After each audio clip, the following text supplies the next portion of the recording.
Joy filled the air with music and pride, but beneath the glitter of chandeliers, a silent storm was already building. What the crowd mocked so easily would soon stand as undeniable proof of a past long buried and a present forever changed. This was not just a wedding, it was the stage for revelation. As we begin, don't forget to subscribe, give this story a like, and comment where you're watching from, along with the moment you believe will change the entire story. The ballroom was alive with glittering light and restless anticipation. Chandeliers scattering brightness across marble floors, polished to a mirror shine. It was the kind of setting designed to feel eternal, the kind where every detail seemed to insist on perfection. Guests whispered to one another, champagne glasses clinking, the bride radiant in a gown of lace and pearls, while her family moved about with the kind of confidence that comes from wealth and long-standing reputation. They carried themselves as though the day belonged solely to them, as though nothing could touch the image of grandeur they had carefully constructed. Yet even the most carefully staged performance can falter when the audience sees a crack, and the moment the groom's mother walked through the tall carved doors, the first ripple of mockery began. She was a black woman in her late 60s, her skin deep and radiant against the muted color of her dress, silver hair coiled neatly at the nape of her neck. Her stature was modest, her shoulders slightly bent with the weight of years, but her walk was steady, her eyes sharp with memory. She did not arrive adorned in jewels or in a gown sewn by the latest Parisian designer. Instead, she wore an old satin dress, the fabric softened by time, the shade not bright but warm, its seams worn in places, its hem lined with intricate embroidery so delicate, it looked as if it might have been stitched by candlelight. In a ballroom filled with sparkle and excess, she looked out of place to those who measured worth only in appearances. The bride's family noticed immediately. One cousin leaned toward another and whispered with a smirk, "She couldn't find anything better?" An aunt stifled a laugh, remarking that the dress looked like something scavenged from a thrift store. Even the bride's father allowed himself a chuckle, shaking his head as if the sight of his new in-law confirmed everything he already believed about the groom's side. Less refined, less successful, less deserving.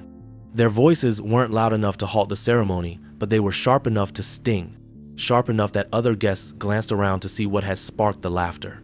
To them, the black mother in her outdated dress became a target, reduced to nothing more than an object of ridicule. The bride herself blushed in discomfort, her lips pressed into a thin line torn between embarrassment and frustration. She had dreamed of a wedding unmarred by imperfection, a day when every eye would be on her.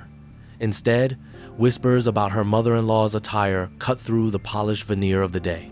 Guests who had come to celebrate now leaned in to gossip, their judgment forming a cloud that hung over the celebration.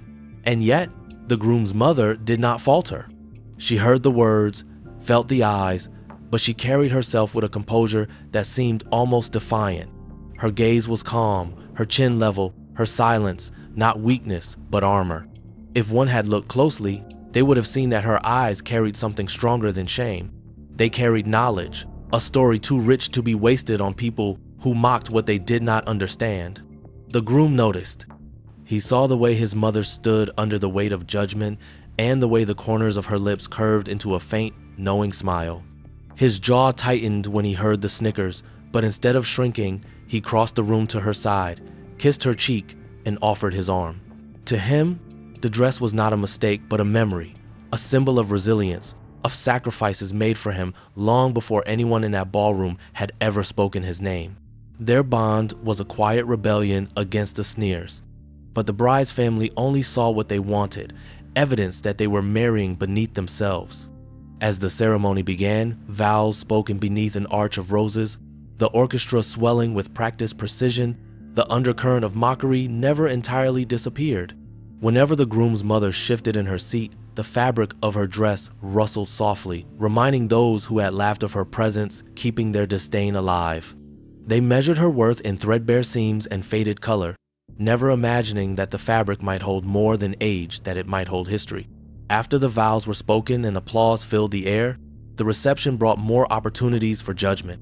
Plates of fine cuisine were passed, glasses refilled, and laughter returned to the bride's family as they clustered together. "No amount of champagne will wash away that old dress," one uncle muttered, raising his glass with smug satisfaction. The remark drew fresh chuckles, but this time the cruelty felt heavier, as though the laughter had grown too brittle to ring true. A few guests, not bound by family ties, shifted uncomfortably. They whispered among themselves that it was poor taste to mock a woman on her son's wedding day. Some noticed the craftsmanship of the embroidery, the way the stitches seemed impossibly fine, and wondered aloud if there was more to the garment than met the eye. But the bride's family dismissed such thoughts. To them, wealth was in diamonds and designer labels, not in something carried quietly by a woman they barely acknowledged. The groom's mother ate little, spoke even less, her hands folded gently in her lap. She didn't need to answer insults with words, for her presence alone was enough to unsettle those who sought to diminish her. There was no anger in her silence, no bitterness, only the kind of patience that comes from knowing truth needs no defense. She understood something they did not. Arrogance blinds the arrogant, and their mockery revealed more about them than it did about her. The bride tried to ignore the tension, to bask in the glow of compliments about her own gown, but unease lingered. The laughter that had started when the groom's mother entered in her faded satin dress still lingered in corners of the ballroom like smoke refusing to clear, and though the ceremony had passed and the couple had exchanged vows beneath roses and candlelight, the whispers continued to grow sharper, feeding on themselves as though cruelty were another form of entertainment. At the reception, as music played softly and servers carried trays of hors d'oeuvres, the bride's aunt leaned toward a group of guests, her voice dripping with disdain as she remarked that the old woman's gown must have come straight from a thrift store, a cast-off that no respectable person would dare wear to an event of such grandeur. The comment was followed by smirks and chuckles, each laugh tightening the circle of judgment around the groom's mother. She sat at her table quietly, her posture still dignified, her hands folded neatly, but her presence seemed to irritate those who saw only imperfection. The bride, overhearing parts of the whisper, pressed her lips together in embarrassment, refusing to intervene, while her father shook his head with the satisfaction of a man who believed his assumptions confirmed. Yet the groom, standing nearby, caught the words and felt his chest tighten.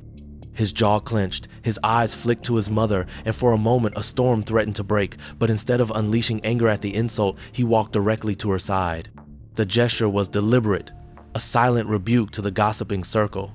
He reached for her hand, strong and steady against his own, and squeezed firmly as though reminding both her and himself that appearances did not define their worth.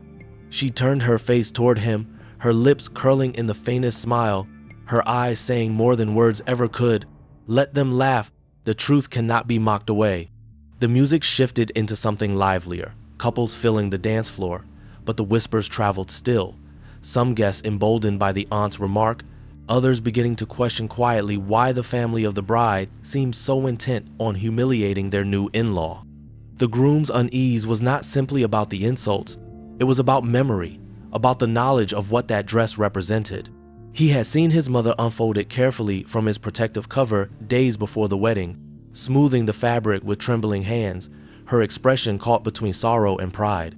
He had asked her gently why she chose that particular garment, and she had answered only that it was important, that it had seen more than people could imagine, and that it deserved to be present on a day of new beginnings. Now, as laughter surrounded her, he knew she had chosen deliberately, not from necessity, but from intention.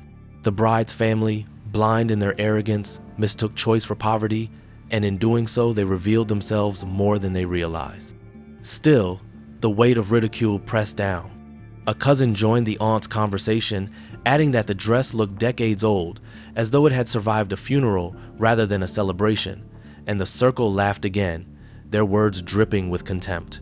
The groom tightened his grip on his mother's hand, and for a moment he wondered if this marriage, already so fragile in the clash of two families, was being poisoned before it even began.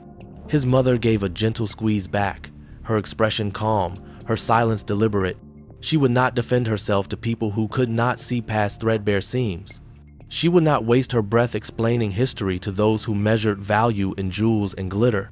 Instead, she allowed the dress to speak for itself, though its voice was not yet understood. At their table, a few older guests noticed the embroidery at the hem, the unusual craftsmanship, and whispered curiosity rather than scorn, but their voices were drowned out by the louder mockery nearby. The bride remained distracted, forcing a smile as photographers captured her image, but her eyes darted again and again toward her new husband and his mother. Something about the way he held her hand unsettled her, as if a story was being told without words, a story she had not been invited to hear. The night pressed forward, courses of food arriving, champagne poured, laughter rising, but under the music and conversation, the cracks had already begun to form. What should have been a seamless union of two families now carried the tension of insult, the burden of judgment, and the silence of secrets waiting to be uncovered. The groom's mother, still seated with dignity, carried the weight of every laugh as though it were nothing more than dust. She had endured worse than whispers, worse than stares, and she knew that sometimes the most powerful answer was patience. The music softened as dinner was served, the clinking of silverware blending with bursts of laughter from different corners of the room, but under the surface tension still lingered, for the mocking comments about the groom's mother's dress had not completely disappeared. Instead, they had spread like a stain across the conversations of the bride's family, each relative adding their own remark to the growing picture of disdain. Yet not everyone in the room looked with ridicule. At a table near the front sat a man in his late 70s, his hair thin, his glasses resting low on his nose, and his eyes sharper than his frail frame suggested. He had been invited as an old family acquaintance, someone who had attended more weddings than he could count, and while others laughed or sneered, he studied the groom's mother carefully, his gaze narrowing as he leaned closer to the hem of her satin gown. His fork clattered softly against his plate as realization struck, and he muttered aloud with a voice that trembled not from age, but from memory. "I've seen that embroidery before," he said, his words carrying far enough to draw the attention of those at his table. "Decades ago, at an important gathering, that pattern was present. I could never forget it." The table quieted, curiosity replacing amusement, and a ripple spread as others turned to look. The bride's aunt, still smug from her earlier jab about thrift stores, rolled her eyes and dismissed the remark, saying the old man must be confusing it with something else. But the certainty in his tone could not be brushed aside so easily. He leaned forward, his fingers pointing toward the delicate stitching along the hem, a series of interwoven vines and blossoms that shimmered faintly whenever the light caught it. "That's not a common pattern," he insisted, his voice louder now. "It belonged to a collection, one I saw with my own eyes at a reception for dignitaries. I was a young man then, and that design was the talk of the evening." Guests nearby began whispering, their eyes shifting from the man to the groom's mother, who sat calmly as if she had expected such recognition might one day come. The bride's family stiffened, their smiles faltering, for they had not anticipated that the dress mocked so freely might hold any connection to history. The groom's mother did not rush to defend herself or to explain away the whispers. Instead, she allowed the pause to deepen, her lips curling into a faint smile, her eyes warm with a memory too deep for ridicule to erase. When finally she spoke, her voice was soft yet steady, a tone that carried across the table though she did not raise it. "This dress has been with me many years," she said, her hand smoothing the satin as though she were comforting it. "It has seen more than most could imagine. It was present at moments others would call remarkable. That is why I wear it. Not because it is new, not because it is perfect, but because it is a witness." The words hung in the air, delicate yet undeniable, and for a moment even those who had laughed fell silent, caught between disbelief and intrigue. The bride's father forced a chuckle, insisting it was a dramatic exaggeration, but the old guest who had spoken first shook his head firmly, unwilling to back down. "No," he said, "I remember. That design belonged to a tailor who worked exclusively for prominent families. Few garments survived because the workshop closed generations ago. If this dress is what I believe, it is not simply clothing. It is a piece of history." More eyes turned toward the groom's mother, some skeptical, some fascinated, while the bride shifted uncomfortably in her seat, caught between loyalty to her family and the undeniable presence of a mystery forming in the room.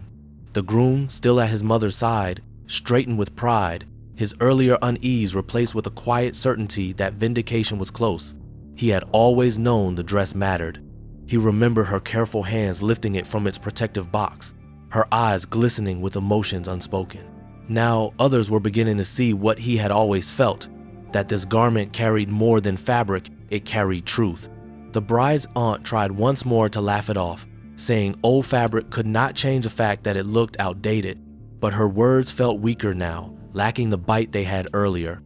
Guests were no longer laughing with her, but watching with curiosity, their interest shifting away from mockery toward discovery.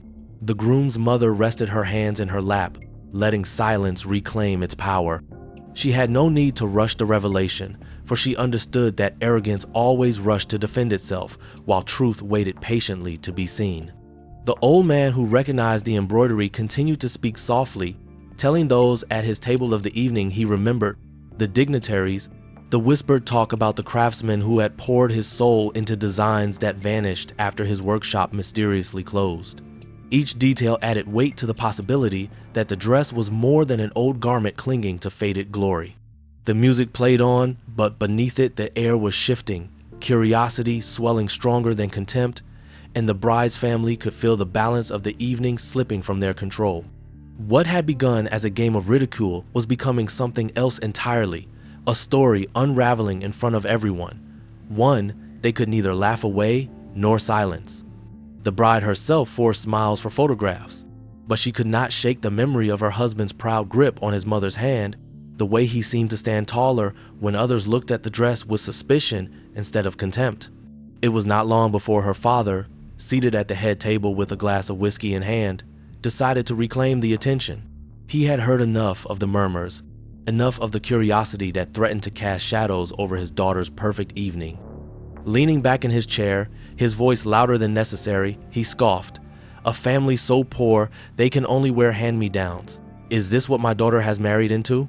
His words rang out with deliberate cruelty, carrying far across the room, silencing nearby conversations as heads turned in shock. The bride flushed red, caught between the urge to hush her father and the ingrained habit of deference, while her aunt nodded approvingly, pleased that someone had spoken aloud what the family had whispered all evening. A hush fell over the tables near the groom's mother, for though many had mocked in private, few had dared to voice their disdain so boldly. The groom stiffened, his jaw tight, ready to rise and confront the insult, but before he could speak, his mother lifted her hand gently, stopping him with a glance. She set down her glass, rose slowly to her feet, and for the first time that night addressed the room directly. Her voice was calm, steady, and though it carried no trace of anger, it resonated with a weight that stilled the air. "Some things that look old," she said, her eyes meeting the bride's father's without flinching, "are worth more than diamonds." The words were simple, but they struck with the precision of a blade. A murmur swept through the crowd, a ripple of intrigue that spread from one end of the ballroom to the other. Guests leaned in closer, whispering questions, their curiosity stirred not only by the confidence in her tone, but by the composure with which she carried herself. There was no bitterness in her voice, no desperation to prove her worth, only the calm assurance of someone who knew exactly what she held and had no need to shout it. The bride's father attempted a chuckle, dismissing her words with a wave of his hand, but the effect was weaker now, his arrogance sounding more like bluster in the wake of her poised reply. The elderly guest who had recognized the embroidery earlier nodded firmly, adding his voice to the moment by saying, "She's right, that dress is not common fabric. It is rare craftsmanship, something nearly impossible to find today." The bride's father scowled, muttering something about fairy tales, but the damage had been done. Where moments before the room had laughed with him, now the room seemed to lean away, no longer willing to join in the cruelty so openly. The groom's mother eased back into her chair, her faint smile never wavering, while the groom squeezed her hand once more, pride shining in his eyes. His mother's dignity had shifted the air in the ballroom, reclaiming respect without raising her voice, without lowering herself to the level of those who had mocked her. The bride sat in silence, her heart pounding as she watched the dynamic shift around her. She had always known her father to dominate rooms with his voice, to bend gatherings to his will, but tonight she saw him falter, his certainty challenged not by argument, but by quiet strength. For the first time, she wondered what her marriage would mean in the long shadow of her father's arrogance and her new mother-in-law's steady composure. Guests resumed their conversations, but the laughter no longer carried the same sharpness. Instead of derision, curiosity and speculation took its place. More than a few people whispered that the father of the bride had gone too far, that it was in poor taste to humiliate a woman on such a night. Others spoke of the dress with fresh eyes, considering the possibility that the simple gown might indeed be more valuable than all the jewels glittering around them. The bride's aunt, eager to salvage control, leaned toward her sister and hissed that they should find a way to steer the attention back to the bride, but even as she said it, her eyes kept drifting toward the groom's mother, her mind unable to shake the calm certainty of her words. The music resumed, the orchestra swelling with another song, but beneath the melody the atmosphere had shifted. The confrontation, though subtle, had redrawn the lines in the room. The groom's mother had countered a public insult with a calm truth, and guests who once joined the mockery were now whispering questions instead of insults. Even the bride's father, who always prided himself on controlling the narrative, found his words falling flat, his dismissal drowned out by murmurs of interest. Conversations grew hushed, attention drifting again toward the woman in the outdated satin gown, not out of ridicule this time, but out of intrigue. She sat quietly, her son beside her, their hands linked, her silence more powerful than the bride's family's laughter had ever been. That silence would not last long. At one of the tables near the middle of the hall sat a man in his 40s, broad-shouldered, with spectacles perched low on his nose and an expression that had grown more and more focused as the night went on. He was not family but a colleague of the bride's uncle, invited as a courtesy, and unlike most of the guests, he was not interested in gossip for gossip's sake.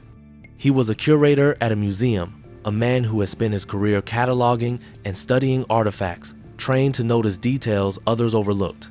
While the bride's family ridiculed, he had been studying the gown, his eyes tracing the stitching, his mind cataloging the design. Now, leaning closer with furrowed brows, he caught sight of something no one else had noticed. When the groom's mother adjusted her seat, the hem shifted slightly, revealing a glimpse of the inner lining. He narrowed his eyes, adjusting his glasses, and saw it. A faint but distinct symbol stitched into the fabric. A mark small enough to escape casual eyes but unmistakable to someone who knew what to look for. His breath caught, and he leaned in closer, his heart beating faster as recognition set in. He pushed his chair back, stood, and approached slowly, excusing himself politely before bowing slightly to the groom's mother. "Forgive me," he said, his tone both respectful and tinged with awe. "But may I ask, did you know that this dress carries a mark from its original maker?" The bride's family bristled immediately, one aunt scoffing that the man was only trying to be polite, but the curator ignored them. He gestured gently toward the hem and asked the groom's mother if he might look closer. She regarded him with steady eyes, then nodded once, giving her quiet consent.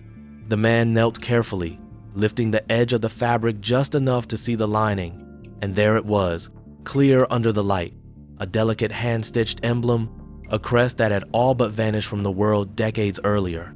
He rose slowly, his face pale, but his eyes alight with certainty. "This," he announced, his voice carrying across the nearest tables, "is not simply an old dress. This mark belongs to the House of Boucheray, a fashion atelier that closed its doors in the 1950s. Their garments are nearly impossible to find today, and when they do surface at auction, they are valued in the hundreds of thousands." His words cut through the air like thunder. Conversation stilled, forks froze midway to mouths, and every head turned toward the groom's mother. The bride's family stiffened in disbelief, their smirks faltering into frowns as the weight of his statement spread across the room. Guests who had mocked minutes before now gasped softly, craning their necks to catch a glimpse of the lining, their curiosity rising like a wave. The bride's father let out a dismissive laugh, his voice loud but hollow. "Nonsense, it's just an old rag she pulled from a closet. You're embarrassing yourself." But the curator stood firm, his professional pride at stake. "No, sir," he replied evenly. "I would stake my career on this. The hand-stitched crest is authentic. Boucheray was known for this exact pattern, each one unique to the garment it adorned. It is not a replica. It is real." The room buzzed with fresh energy, the guests no longer entertained by cruelty, but by the possibility that they were in the presence of a relic of fashion history.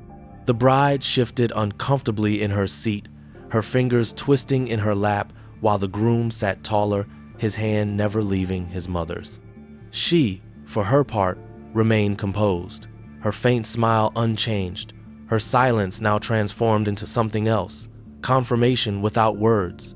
The guests leaned closer, their whispers louder now. Some spoke of auctions they had read about, of collectors who would kill for a Boucherie original, of how only a handful were thought to survive. Others murmured about the significance of the mark, its rarity, its unmistakable authenticity. The bride's family tried desperately to laugh it off, repeating that it was impossible, that it must be a trick, but their voices trembled with uncertainty. Their arrogance no longer commanded the room. The bride's aunt, who had called it a thrift store purchase earlier, now sat pale, her mouth opening and closing as though searching for a retort that would not come. The father, still fuming, refilled his glass, but even he could not stop the tide. The groom's mother finally spoke, her words quiet but clear. "This dress has been with me many years," she said, repeating what she had told the guests earlier, "and yes, it has seen more than most could imagine. It was not chosen by accident." Her voice carried a quiet finality, a statement that silenced further questions for the moment, but it did not stop the speculation. The ballroom was alive with curiosity now, the guests caught between disbelief and fascination.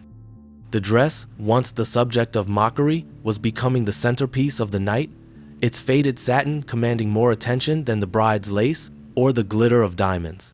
The bride, feeling the shift, tried to reclaim focus, forcing laughter and speaking loudly about her gown, her flowers, her perfect day, but her words rang hollow. The revelation from the museum curator rippled across the ballroom like a sudden wind shifting the direction of a fire. Moments earlier, the groom's mother had been the subject of smirks and whispers, mocked openly by the bride's family for daring to wear something so old and plain, but now the dress was no longer a punchline. The words, worth hundreds of thousands, hung in the air like a thunderclap, echoing in every whispered conversation. Guests who had laughed in their champagne moments before were now craning their necks to steal a better look, their eyes wide with fascination and envy. What had been dismissed as a relic of poverty was now being spoken of as a relic of history, a piece of couture so rare that entire collections had been built on single surviving garments. The bride's father fumbled with his glass, drinking too quickly, while his sister, the same aunt who had joked about thrift stores, paled noticeably, her smirk gone. She remembered every word she had said, every mocking glance she had shared, and now the memory burned like acid. Her laughter earlier in the evening was not just cruel, it was foolish, and other guests were beginning to recall her words as well, shaking their heads at her arrogance. At another table, two cousins who had snickered openly covered their mouths, suddenly aware that they had mocked not only a woman, but perhaps a priceless artifact. Shame spread through them like ink and water, impossible to contain, staining every attempt at polite conversation. The bride, seated near her father, felt heat rise in her cheeks as whispers carried across the room. She had brushed off the discovery at first, telling herself it was just an antique with a little extra value, nothing that should matter on her wedding day. After all, what was a dress compared to her moment in the spotlight? But even as she repeated that thought, she could feel the weight of eyes turning from her and settling once more on her mother-in-law, and with each stolen glance, she felt her importance diminishing. She tried to laugh louder, smile brighter, wave her hand as if she were unconcerned, but her movements felt stiff, unnatural. Her perfect day was no longer perfect, the narrative slipping from her control. More than one guest leaned toward another, whispering that it was disgraceful to have mocked the groom's mother so openly, especially given what the curator had revealed. Some shook their heads, wondering aloud how people could be so shallow, while others clucked their tongues, saying they always suspected the bride's family was too arrogant. The shame that had begun with a few relatives spread wider, tainting the entire side of the room where the bride's family Saturday. Even those who had not spoken directly felt complicit in the laughter, guilty by association. The bride's father, his pride wounded, tried to laugh it off, saying loudly that collectors always exaggerated value, that no one could truly know what a ragged old gown was worth. But his words fell flat, met with silence instead of laughter, for no one wanted to be caught on the wrong side of what was unfolding. The curator had spoken with certainty, and his reputation gave weight to his claim. The more the father spoke, the more desperate he seemed, his voice edged with the defensiveness of a man who could feel authority slipping away. Meanwhile, the groom's mother sat silently, her eyes calm, her expression unchanged. But those who looked at her now saw not a poor woman in a hand-me-down, but a dignified figure cloaked in mystery and strength. Her silence no longer looked like meekness, it looked like patience, the kind of patience that comes from knowing truth always waits for its moment. Guests who had laughed earlier now avoided her eyes, embarrassed to remember their own cruelty, ashamed to think they had joined the chorus of insults. Even the bride's aunt, usually so quick with words, stayed quiet, her lips pressed into a thin line, her earlier superiority shriveled in a face of curiosity and respect now directed toward the woman she had belittled. The bride felt the sting of humiliation deeper with every passing moment. Her wedding was meant to be a showcase of her family's refinement, their wealth, their superiority, yet the night was shifting into something else entirely. People were no longer admiring her dress or her flowers. They were murmuring about her mother-in-law's gown, about its history, about what it might mean. She clenched her jaw, telling herself again that it was just an antique, that a dress could not eclipse her wedding, but the truth was harder to ignore each time someone leaned in to whisper or stare. She had imagined herself the center of attention, but now she felt like a backdrop to someone else's story. The groom, seated beside his mother, saw the shift as clearly as everyone else. He had watched mockery turn to silence, silence turn to curiosity, and curiosity turned to shame.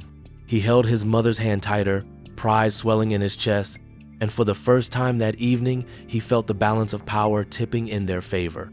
No matter how his father-in-law blustered or how his wife tried to dismiss it, the truth was plain. The dress was no ordinary garment, and the room knew it. Guests whispered about auctions, about value, about history, their eyes drifting again and again toward the woman in the faded satin dress. The bride's father tried to steady the narrative with dismissive scoffs, his glass never empty, but the words no longer carried the authority they once had. It was into this tense atmosphere that another voice entered, deeper and more certain than the whispers. A voice belonging to a man seated near the far end of the hall, a man many knew but few had expected to speak. He was introduced earlier as a business associate, but those who moved in certain circles knew him better as a collector, a man who had spent decades tracking, buying, and preserving rare garments and artifacts from history's grand stage. He had sat quietly during the curator's announcement, his sharp eyes fixed on the gown, but now he leaned forward, his hands resting on the table, his voice carrying with deliberate calm. "The curator is correct," he said, "but I can go further. That gown is not only a surviving Boucherie, it once belonged to Evelyn Hayes, the Hollywood star whose films lit up the silver screen in the 40s. I have studied photographs of her, collected posters, programs, and in one picture, she wore that very dress on the night of a premiere." His declaration struck the ballroom like a lightning bolt. Gasps erupted, voices overlapped, and even the musicians faltered for a moment, the violinist's bow dragging an off note as the weight of the words broke the rhythm. Evelyn Hayes, a name still recognized even among the young, an icon whose beauty and fame had defined an era, and here sat her dress, mocked minutes earlier as a rag, resting quietly on the shoulders of a black mother who had endured laughter with patience. The collector's tone left little room for doubt. He spoke of the premiere at the Roxy Theater, of the photographs published in newspapers, of the details that matched, the unique embroidery at the hem, the rare satin weave, the hidden crest of the atelier. He painted the picture so vividly that those who had never seen the image could almost imagine it, the glamour of Hollywood's golden age shimmering in the candlelight of the wedding reception. The bride's family fell silent, their faces pale, their superiority crumbling under the weight of history.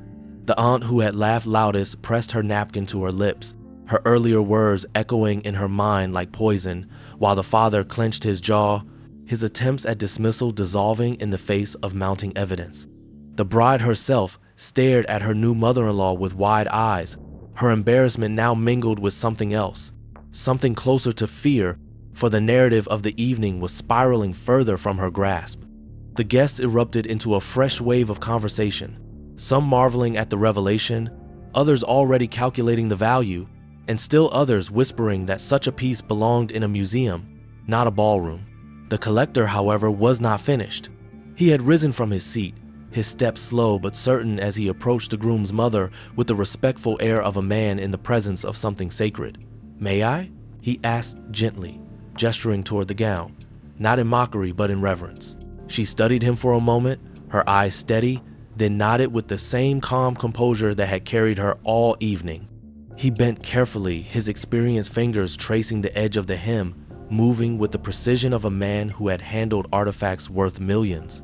As he studied the gown, his touch paused, his brows furrowing.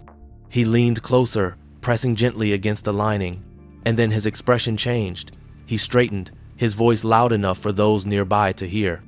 "There is something here," he said, a pocket sewn into the lining. Gasps followed as he carefully pressed the hidden seam, his fingers finding the outline of a small square shape tucked into the folds of fabric.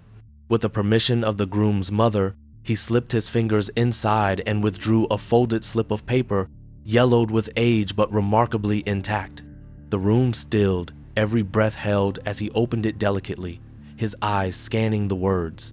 His face paled, then tightened with disbelief before he looked up, his voice firm and clear.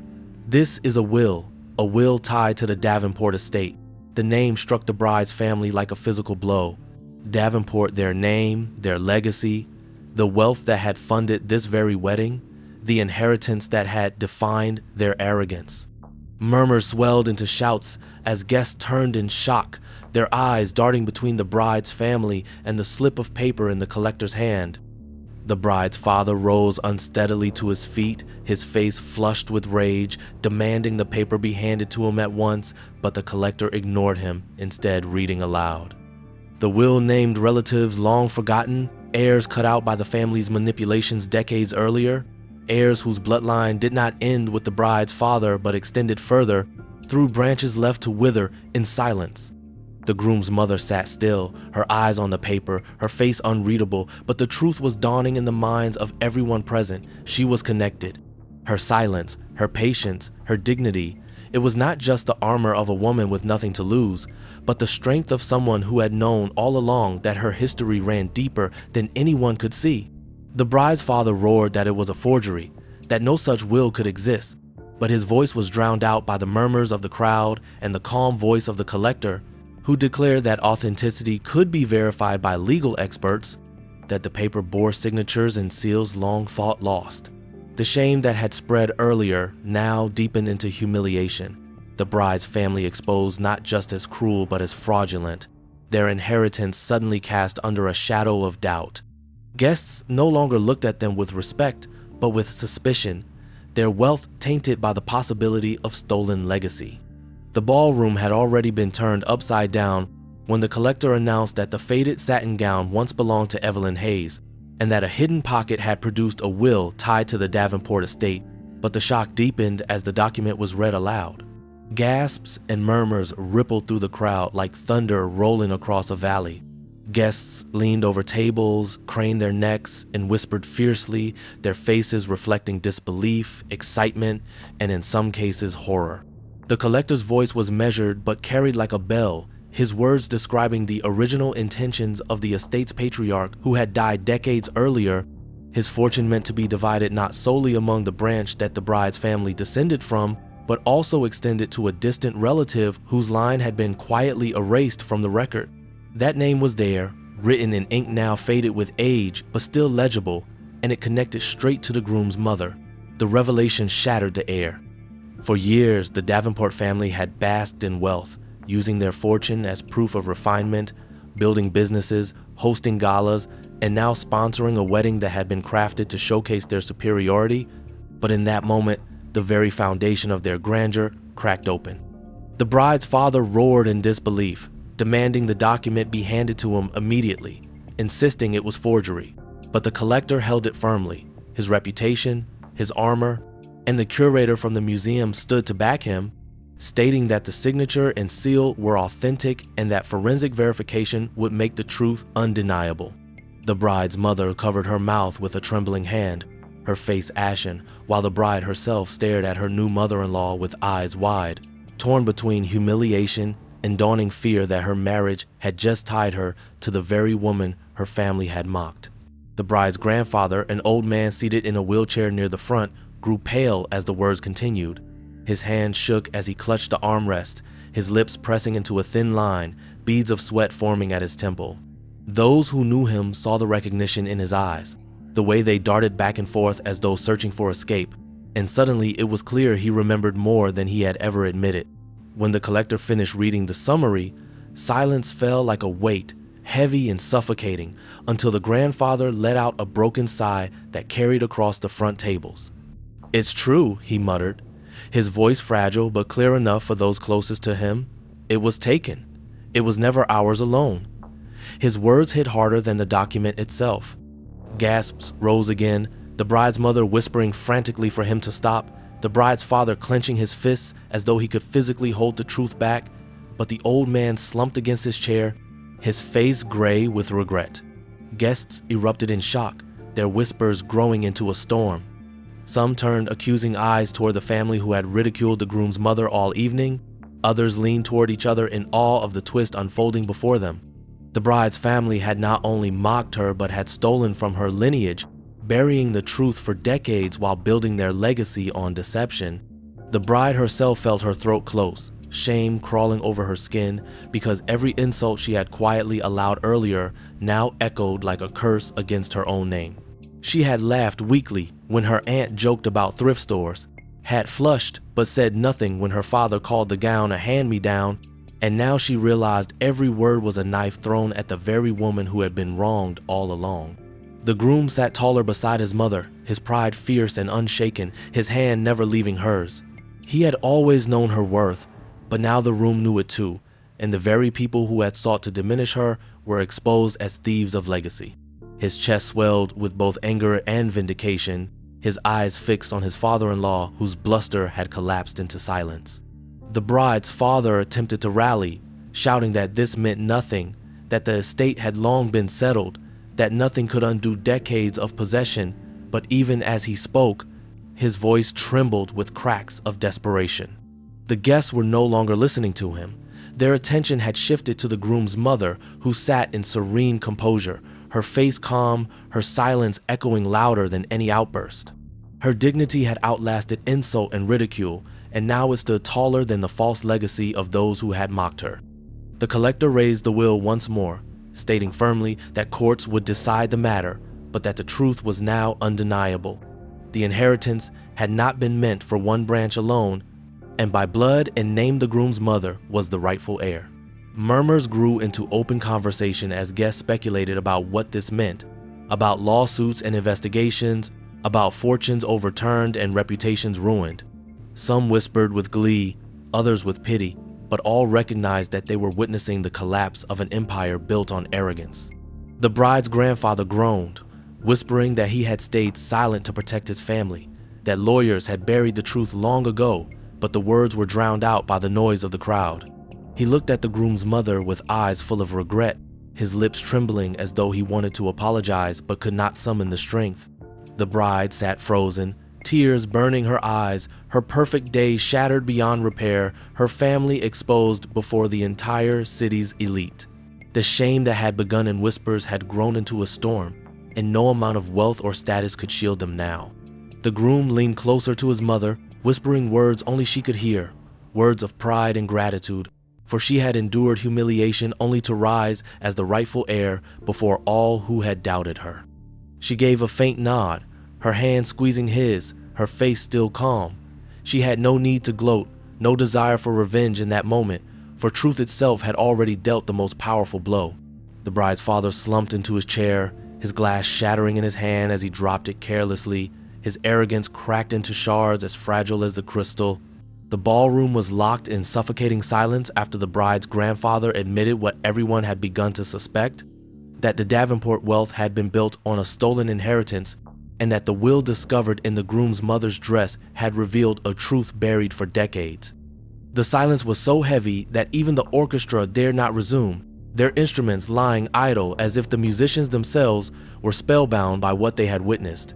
Into this charged stillness came a voice steady and authoritative, the voice of a man in a crisp black suit seated among the guests, a man who had remained quiet through the insults, the revelations, and even the grandfather's broken confession. He rose slowly, buttoning his jacket with practiced ease, and introduced himself not as a relative, not as a collector, but as an attorney. He had been invited as a friend of the bride's uncle, his reputation known in certain circles, and his words carried immediate weight. "I have spent 25 years in estate law," he began, his voice carrying firmly across the hushed room. "And I can say, even without full forensic testing, that what we have here is not merely symbolic. The document bears legitimate signatures, seals, and language that would hold weight in any courtroom.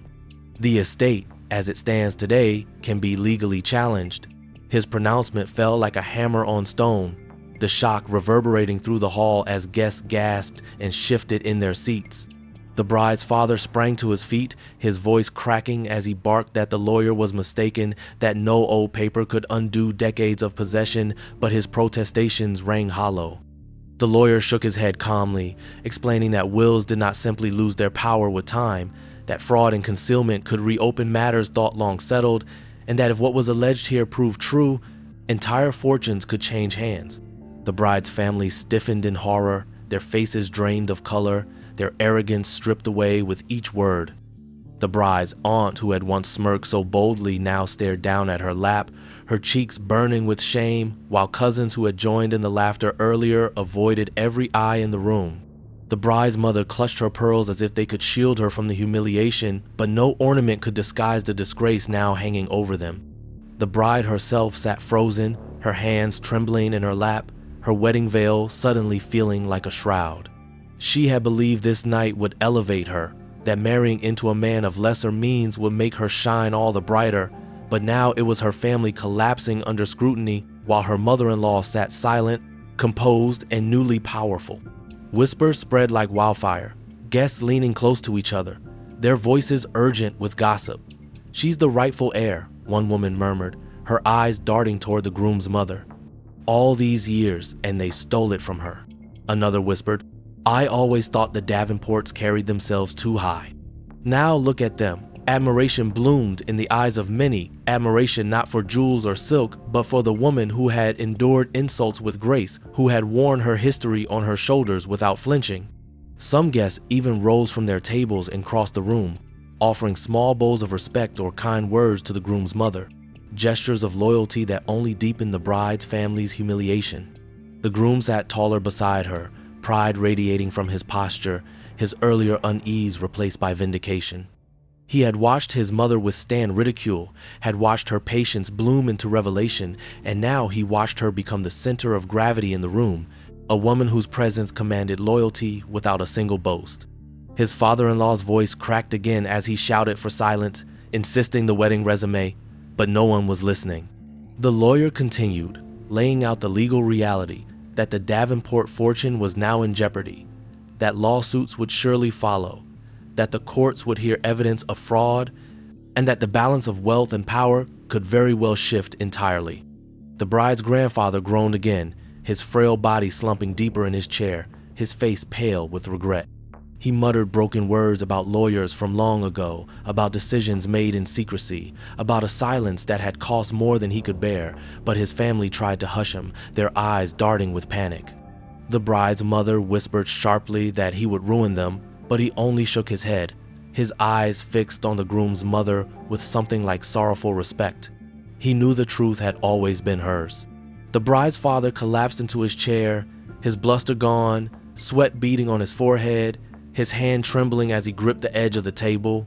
He knew the lawyer was right, knew that his authority was collapsing in front of his friends, his colleagues, the city's elite, and that nothing he said now could change the fact that the will existed, that the truth had been spoken aloud. The shame spread further still, consuming every member of the bride's family. Their laughter turned to silence, their superiority turned to ashes. They sat humiliated on the very night meant to showcase their grandeur, their guests abandoning them with every whispered word of admiration for the groom's mother. The bride's veil trembled as she lowered her head, tears burning her eyes as she realized that her wedding, meant to be remembered as a triumph, would be remembered instead as the night her family was exposed. Across the room, the groom's mother remained serene, her silence as powerful as thunder, her calm gaze speaking more than any speech could. She had no need to demand loyalty, for it came to her naturally, drawn by her dignity and the undeniable truth that had emerged from her gown. She did not gloat, did not smirk, did not revel in the humiliation of her tormentors, for her strength was not in vengeance, but in patience, in allowing truth to speak for itself. Guests continued to shift loyalties openly now, moving their conversations toward her, their admiration clear. The ballroom that had once glistened with laughter, clinking glasses, and music now sat heavy with silence, a silence so dense that every movement, every whisper seemed amplified. The bride's family, humiliated and stripped of their arrogance, avoided eye contact with the guests who had witnessed their undoing.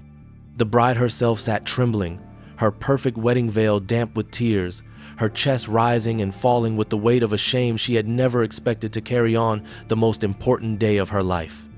All around her, voices whispered about the will, about the legacy, about the truth that had finally been unearthed. But none of those voices mattered more than the one inside her own heart, the one that forced her to see clearly for the first time. She had watched her family mock a woman who sat in quiet dignity. She had listened as her aunt sneered about thrift stores and her father laughed about hand-me-downs. She had flushed with embarrassment when her mother-in-law's dress was ridiculed, yet she had chosen silence rather than defense. And now, in the wake of revelations that had shaken the very foundation of her family's fortune, she could no longer bear the weight of that silence. Slowly, trembling, she rose from her chair, her tears streaking her makeup, her voice breaking as she spoke. "I can't do this anymore," she said, her words trembling but loud enough to carry across the stunned hall. "I can't sit here while everyone whispers about what my family has done, while everyone knows the truth that I ignored. I was blind, I was selfish, and I was ashamed of the wrong things. We mocked you," she said, turning toward her mother-in-law, her voice cracking with grief. "We mocked the very woman who carried the truth, who carried grace in the face of cruelty. We made fun of your dress, your strength, your dignity, and tonight the world saw us for who we really are, arrogant, small, dishonest. I am so sorry." Her tears fell harder now, and she clasped her hands together, a bride no longer concerned with flowers or photographs, but desperate to make amends. "Please," she whispered, her voice breaking in the silence, "forgive me, forgive us." The room was hushed, every guest leaning forward, their eyes fixed on the scene that had replaced the spectacle of a wedding. The bride's father shifted uncomfortably, his pride urging him to silence his daughter, but even he could not stop what was happening. The bride had broken free from the weight of arrogance that had chained her to the family's image, and in doing so, she revealed a humility none of them had shown all evening. The groom's mother remained seated for a long moment, her hands folded in her lap, her eyes calm and steady as the young woman before her wept. Then, slowly, she rose. Her gown rustled softly, the same satin fabric that had endured insults now shimmering faintly in the light, carrying with it the undeniable weight of history. She stepped forward, her son rising at her side, and when she reached the bride, she did not scold, did not gloat, did not hold herself above. Instead, she lifted her hands gently and placed them on the bride's trembling shoulders. "My child," she said softly, her voice carrying the calm strength that had silenced cruelty all night, "forgiveness is not mine to give alone. Forgiveness is something you must find within yourself, for your silence hurt you as much as it hurt me. But know this, I do not carry bitterness. I carry truth, and truth has no need for anger." Her words broke the dam, and the bride sobbed openly, collapsing into her mother-in-law's embrace. The groom stepped forward, his arms wrapping around them both, and for the first time that evening, the embrace was not about mockery or arrogance or inheritance, but about the possibility of something greater, unity forged in truth. The ballroom, filled with witnesses to cruelty and justice alike, erupted in applause, not the polite applause of formality, but the raw applause of recognition, of respect for a woman who had borne insult with patience and who had allowed the truth to surface without venom. Guests rose to their feet, clapping loudly, their eyes shining not with gossip, but with admiration. The bride's family remained seated, their shame heavy, but even they could not deny the lesson etched into the night. The bride's grandfather wept quietly in his chair, whispering apologies no one could hear, his hands shaking with regret for decades of silence. But even in his shame, he seemed relieved that the truth had finally found air. The bride's father sat rigid, his pride shattered, his glass empty, his words silenced by the undeniable shift of power. The bride's mother held her pearls tighter, but her eyes too softened, for she saw her daughter embraced in love rather than arrogance, and perhaps she knew that this was what should have mattered all along. The groom's mother turned to face the room, her arms still around the young bride, her son's hand steady on her shoulder, and she spoke once more, her words of benediction that would outlast the gossip and the scandal. Tonight was meant to be about wealth and show, but what it revealed instead is that true value does not lie in fortune, in jewels, or in appearances. True value lies in integrity, in love, in the strength to endure insult and the courage to admit wrong. Wealth fades, beauty fades, but truth remains. And truth, like this dress, always finds its way to the surface. Her words washed over the guests, silencing even the faintest whisper. And in that moment, everyone knew they had witnessed something greater than a wedding. They had witnessed justice, not delivered in a courtroom, but delivered in patience, in revelation, and in dignity.